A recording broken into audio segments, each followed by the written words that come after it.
Ini video yang nggak akan pernah gue bikin lagi, jadi pastiin lu tonton karena di video ini gue mau bongkar tentang apa aja sih yang biasanya gue lakuin biar jualan laku. Jadi studi kasus yang mungkin gue bagiin di sini, ya ini adalah studi kasus nggak cuma mungkin dari klien, tapi mungkin dari bisnis gue pribadi. Makanya lu pastiin kalau lu pengen jualan lu laku, lu bisa tonton video ini. Jangan lupa save, jangan lupa lu buat subscribe, jangan lupa buat aktifin loncengnya, karena kayaknya ini satu-satunya video gue bongkar segala macam ya. Dan fair ngomong, mungkin video ini kita juga akan tayang lama-lama, ya nggak? Sebulan, 2 bulan mungkin bisa juga hapus, betul nggak?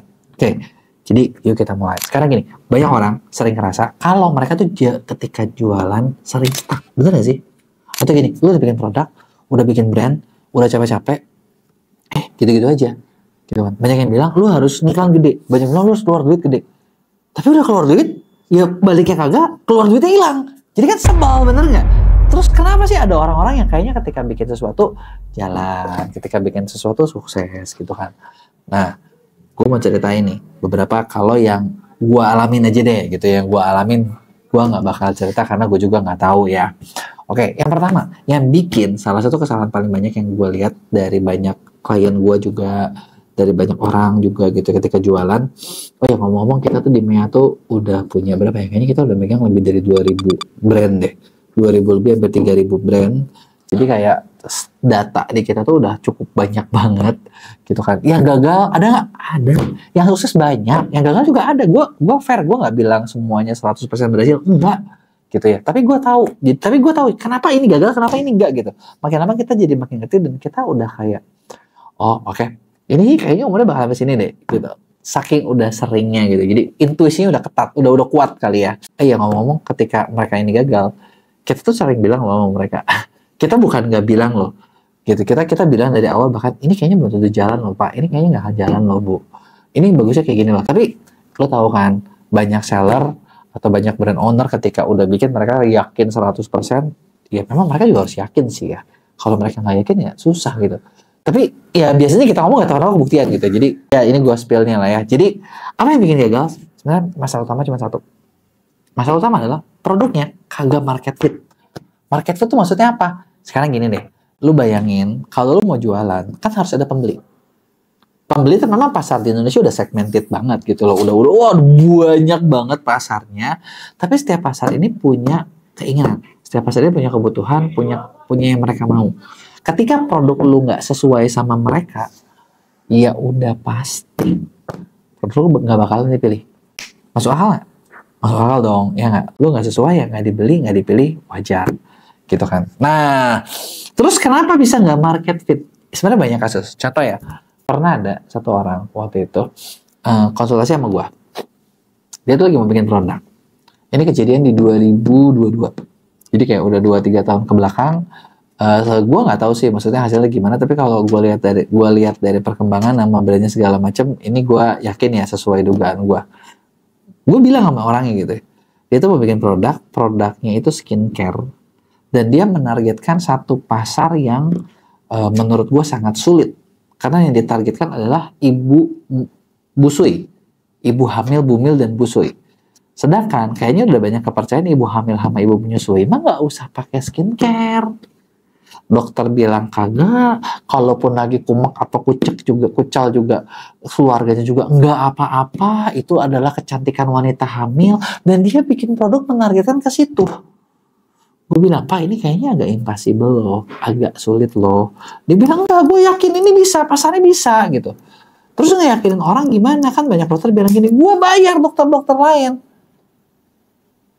Ya akhirnya, karena kan maksudnya gue cuma di situ ngasih konsultasi aja, gue ngasih arahin aja, gue ngasih tahu, dia nggak nanya ke gue gimana cara jalan digital ads, ya gue cuma ngasih tahu. Tapi gue udah kasih tahu dan ternyata benar nggak jalan gitu ya. Jadi gara-gara sesimpel kayak nggak market fit. Nah udah gitu gini, masalahnya adalah ketika lo bikin, lo kan pasti udah keluar modal, keluar ini itu, jadi kayak sayang aja gitu, kebayang nggak?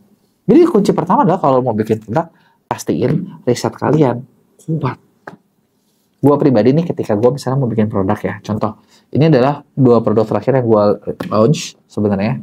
Affiliate Academy itu jadi kita bikin satu penghubung antara afiliator dengan seller.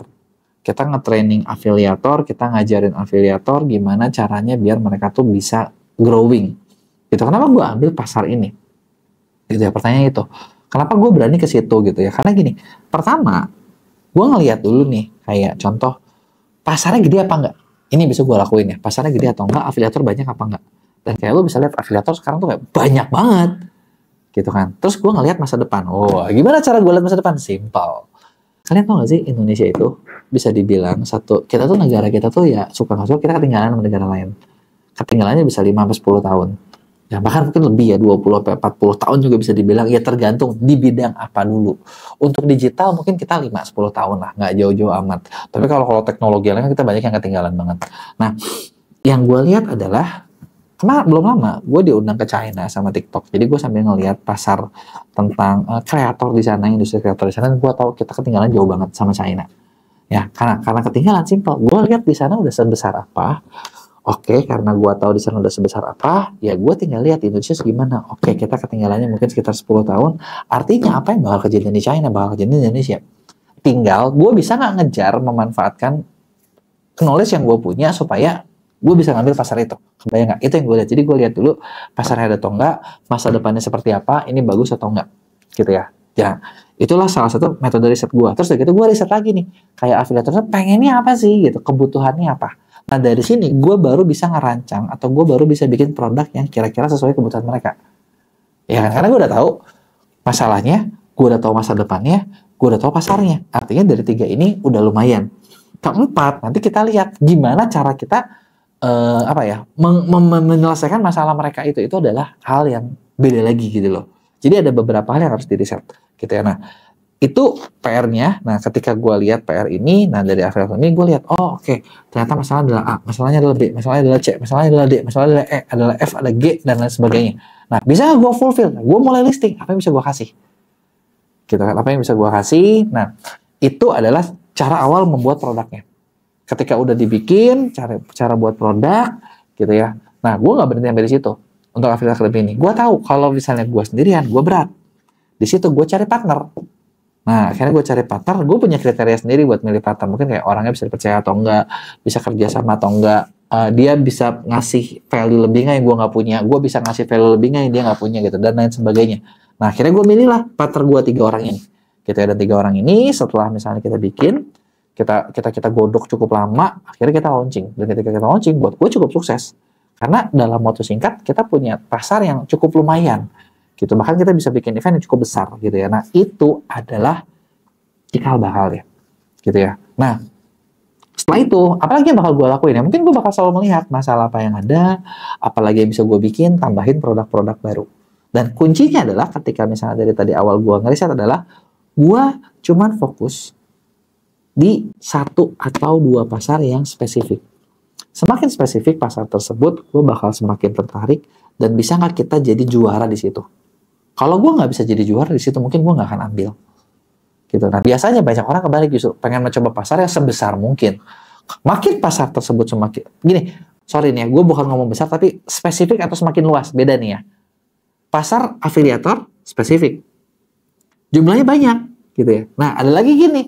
Gue mau mencari pasar mahasiswa. Oh, mahasiswa cukup spesifik ya. Nah, lu bandingin mahasiswa sama orang umur 17 sampai 21. 17 sampai 21 itu kan pasar yang luas banget ya. Bener nggak? Spesifik nggak? Nggak spesifik. Kenapa? Karena beda-beda. Ada yang mahasiswa, ada yang kerja. Mungkin bahkan umur segitu ada yang udah kawin. Nah, ketika kita ngomong mahasiswa, itu pasti 17 dan 21. Nah, masalahnya mahasiswa apa? Kuliah, skripsi. Masalahnya 17 sampai 21 apa? Wow, jadi banyak banget dong. Orang-orang yang jualan ke mahasiswa siapa aja? Orang-orang yang jualan ke anak 17 sampai 21 siapa aja? Ini beda kan? Betul nggak? Nah, makanya yang tadi ya, fokus gue spesifik. Afiliator. Gitu kan? Nah, afiliator, pasarnya gede nggak? Kebetulan cukup lumayan besar. Gitu loh. Nah, itu adalah cara gue dalam milih. Gitu. Kenapa gue melakukan seperti ini? Karena gue udah pernah cobain juga. Kayak contoh gini, beberapa bisnis yang pernah gue bikin juga yang lain ya. Misalnya gini, kita ada bikin produk, dan produk kita ternyata gagal. Nggak terlalu diterima pasar.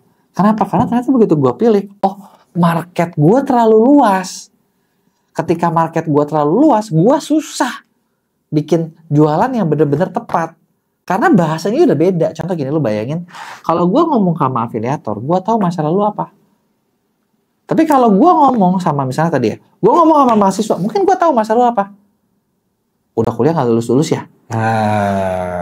Lagi kuliah susah dapet duit ya?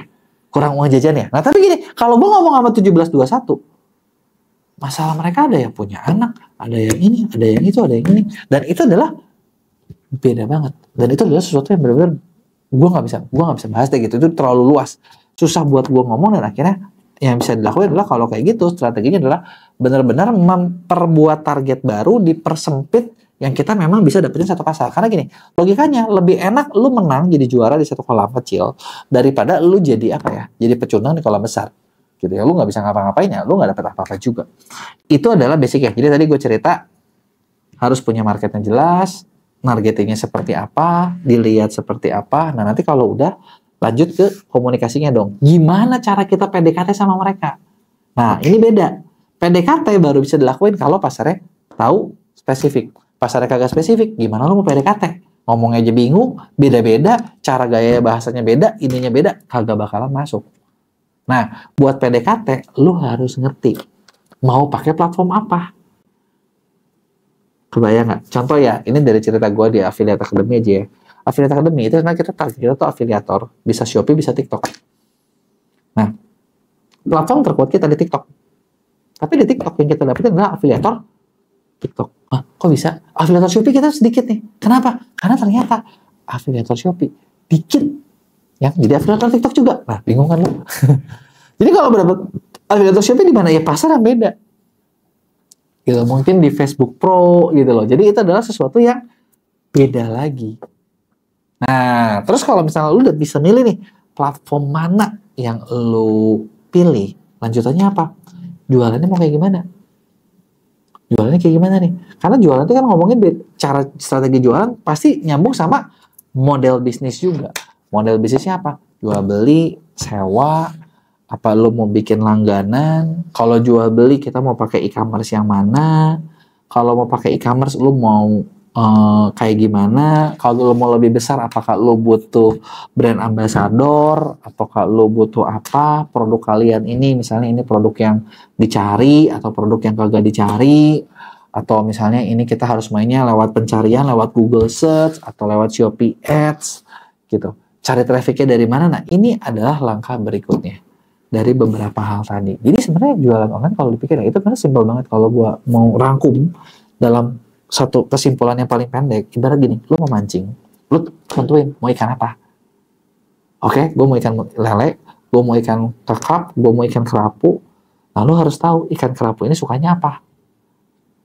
Sukanya, umpannya ini, kolamnya ada di mana? Air tawar, air laut. Terus kira-kira karakternya dia di mana nih? Apakah dia yang dalam? Apakah dia yang nggak dalam? Pancingan lu bisa nggak nyampe situ? Jaring lu bisa nggak nyampe situ? Ketika lu udah bisa jaring lu nyampe situ, di situ lu bakal dapat kasih umpan yang tepat, kasih alat yang tepat, di tempat yang tepat, itulah jualan lu bakal laku. Kalau misalnya nggak laku gimana? Kalau misalnya udah gitu, nggak mungkin sebenarnya. Kalau ada yang salah, artinya ada sesuatu yang miss. Apakah umpannya salah? Apakah posisinya salah? Apakah tempat kolamnya aja salah? Gitu, karena itu selalu bolak-balik ke situ. Nah ini kayak hal simpel, tapi gua tahu butuh waktu tahunan buat bener-bener ngerti dan bisa ngegabungin itu semua jadi laku. Nah, makanya buat kalian, misalnya nih yang, aduh gue udah pengen punya bisnis gue stuck segitu-segitu aja, ada nggak sih cara buat dibenerin? Nah, kita di MEA punya program pendampingan, di mana di program pendampingan ini kita kerjasama dengan berbagai konsultan buat ngeliatin bisnis itu kayak gimana, masalahnya di mana, apa yang bisa kita lakuin, apa yang bisa kita kerjain supaya bisnis kalian itu bisa naik.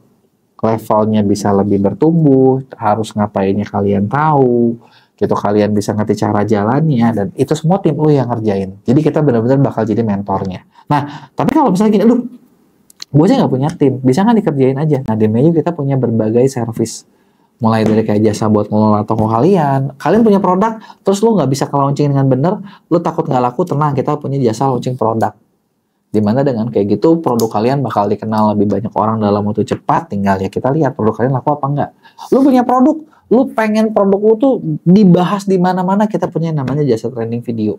Jadi training video ini bakal bikin produk kalian tuh jadi ada ratusan konten, di-blast di banyak afiliator gitu kan, dan banyak orang-orang ngomongin produk kalian, bikin efek trending, dan tentu saja bakal mempermudah kalian buat jualan online gitu. Nah, tapi yang gue bilang nih, kita udah mau lebaran, gue nggak tahu apa ya, gue nggak tahu nih ya, kita ada slotnya berapa lagi, karena gini, tim kita banyak sih, timnya kita punya 150 orang lebih, tapi klien kita juga banyak masalahnya gitu kan. Jadi gue nggak tahu lo masih kebagian apa enggak gitu ya. Tapi kalau misalnya buat lo yang mau belajar, karena bentar lagi Ramadan, kita mau ada event Jawara. Di Jawara ini kita bakal ngebahas tentang apa aja biasanya kita lakuin biar jualan lo rame. Lo bisa lihat juga di situ. Oke, jadi ini nih beberapa tips yang udah gue bongkar. Gue pengen tahu pendapat kalian, kasih tahu gue di komen. Kalau ada pertanyaan atau apa, jangan lupa buat like dan share ke teman-teman lo yang lain.